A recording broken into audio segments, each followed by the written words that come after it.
I don't normally document teardowns on knives that I'm just tearing down to start engraving, but who knows when I'm going to have another chance to have a actual Harkins Triton on camera. This thing is phenomenal. The fit and finish on these handle halves are just virtually seamless. You can just barely make out that seam at the center. There's some sort of wedging mechanism going on in there because there's no blade play, and I was unaware that the custom Harkins had no blade play.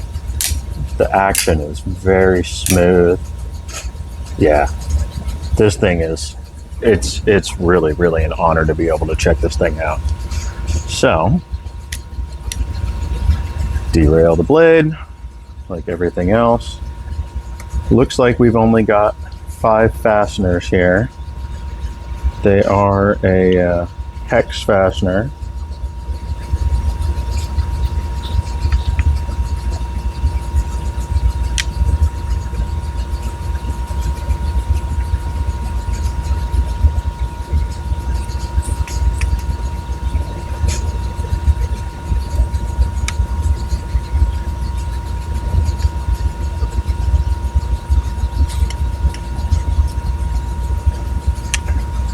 Did definitely felt like there was a little bit of Loctite in there.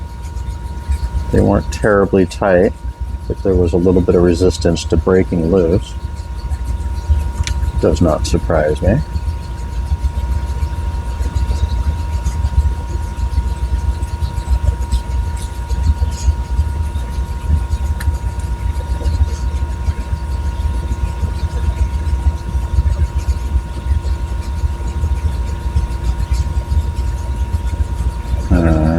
Now, let's see if these handle halves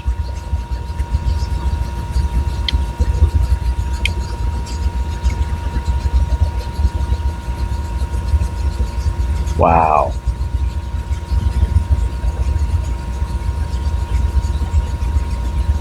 This is wild. Yeah. I haven't seen anything like this before. Huh. You've got 2 massive guide rods that the entire blade carriage assembly floats on. Your sears are built into the blade. There's some big old springs, big old beefy springs in there operating the sears, it looks like.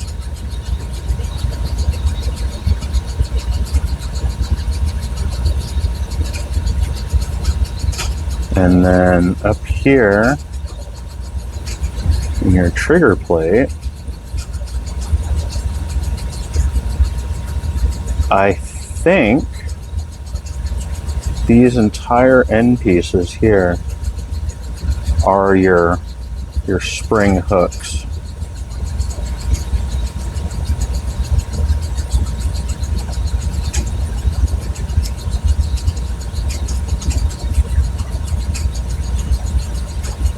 Interesting.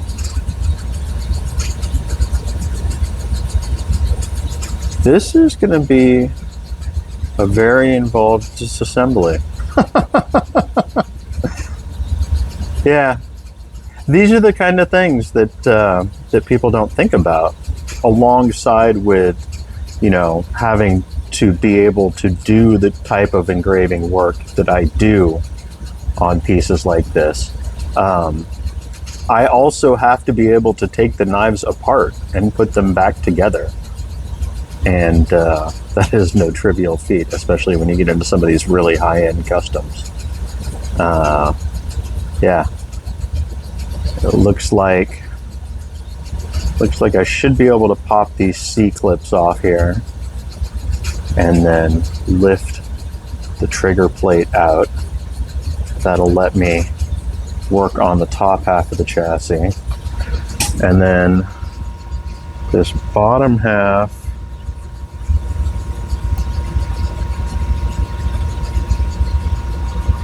best I can tell, I think I'm going to have to unbolt the blade from the carriage, and then I think I should be able to unbolt the carriage or the guide rails at the top and bottom to then get the blade and the little carriage assembly out of the knife to be able to work on the bottom half of the chassis. I'm not sure. I don't know if it was a matter of there being a wedging mechanism or if it's just the fact that it is riding on these guide rails and these very, very stiff sear springs provide a little bit of side pressure that made it feel like it had absolutely no play. But regardless, man, yeah, this is very, very cool. I'm not going to document the entire teardown because it's going to take me a while to do this all properly and gently and put all my screws in various little cubbies and yeah. But I figured I needed to at least get the basic internals of what's going on in here on camera, since who knows when I'll ever be able to tear another one of these apart on camera will be. So there you go. That is a little peek inside what's going on in a Harkins Triton, an actual custom. I may put up a pic of the whole thing disassembled once I get it done, but then again I may not, because everything might be nestled in this little cubby and I don't want to take a chance on mixing stuff up. But there you go. That is more of a peek than anyone else has ever shown you inside a Harkins Triton. I am going to continue with this teardown and get started on the engraving. And unfortunately, you guys won't see this for a couple of days because teardowns are Tuesday videos and it's only Saturday. But be happy that I actually recorded this. So there you go.